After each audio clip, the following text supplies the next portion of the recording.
In the early days of digital design, everything had to be sleeker and smarter. But now we're seeing a different approach.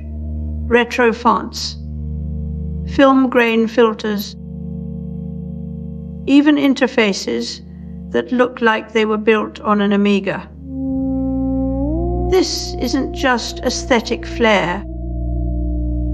It's comfort food for the eyes in a world that moves too fast to trust. The past is no longer history. It's product positioning. Nostalgia isn't just about longing, it's a psychological buffer. When the future feels alienating or unstable, we lean into what we know to make sense of now. But here's where it gets interesting.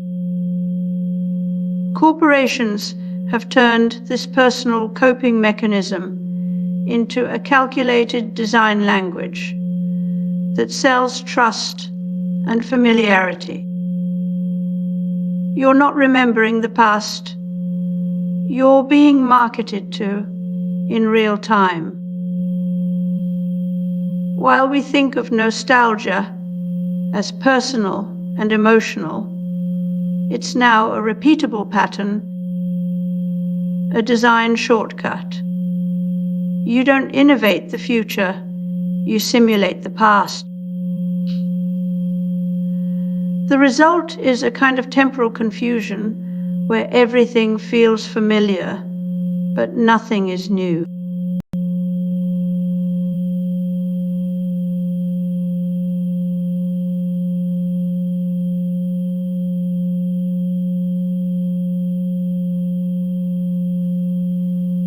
We've all seen it, grungy textures, handwritten fonts, and retro filters dominating apps and ads. These aren't accidents. They're calculated design choices that simulate warmth in a world of sterile code. The idea is simple. If we associate these visual cues with authenticity, then trust follows. But authenticity is not being restored. It's being manufactured. What makes these interfaces feel human isn't just visual, but emotional.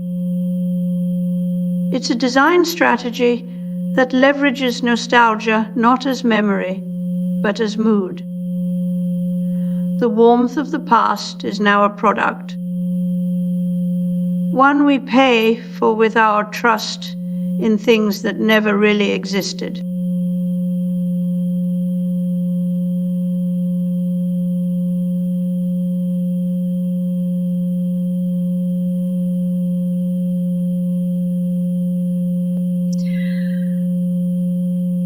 The challenge of detecting deepfakes lies not only in advancing AI's ability to mimic reality, but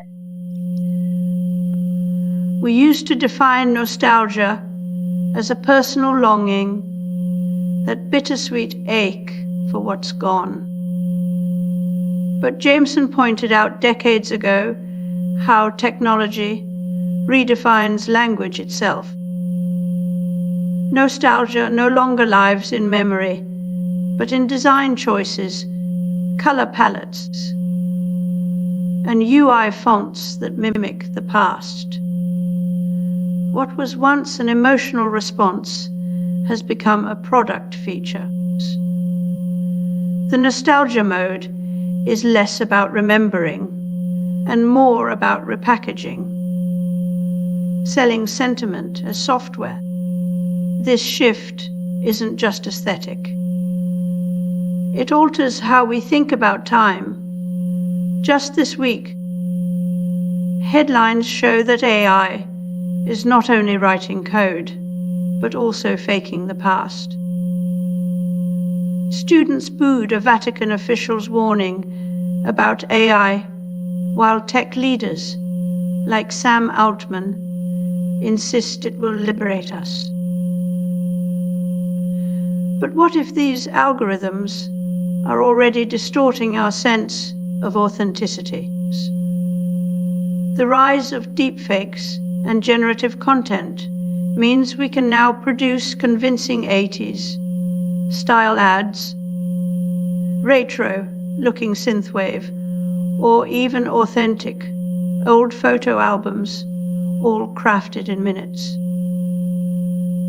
What was once a painstaking craft is, let's say the clip you're watching now was not actually recorded.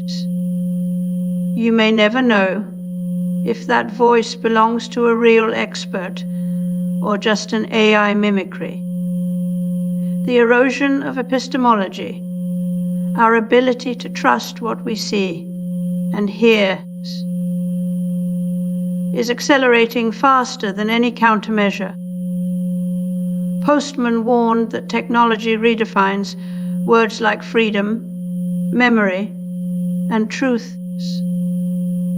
But he didn't foresee nostalgia being turned into a weapon. When everything feels vintage, nothing remains authentic. We lose touch with the real history of design.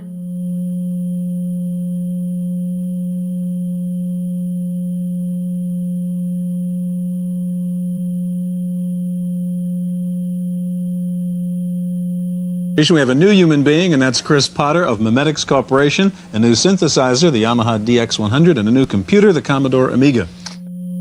When nostalgia becomes a design strategy, it turns memory into a kind of mental Velcro, soft, sticky, and hard to peel off.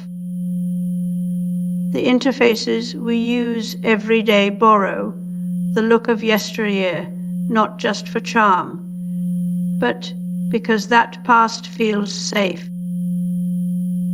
This comfort is engineered to keep us from questioning why these tools are built this way or where they're taking us.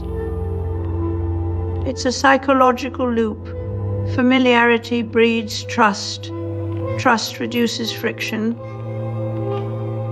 And reduced friction keeps us scrolling. But what happens when we mistake comfort, the future we used to imagine, the clean lines, the utopian tech, the space colonies, has been replaced with something else. It's not a new vision, but an old one, repackaged and resolved. Jameson called it the wanning of historicity, where the past becomes more real than the present. And yet, if we want to avoid erasing ourselves in this retro fog, we must relearn how to look forward without flinching.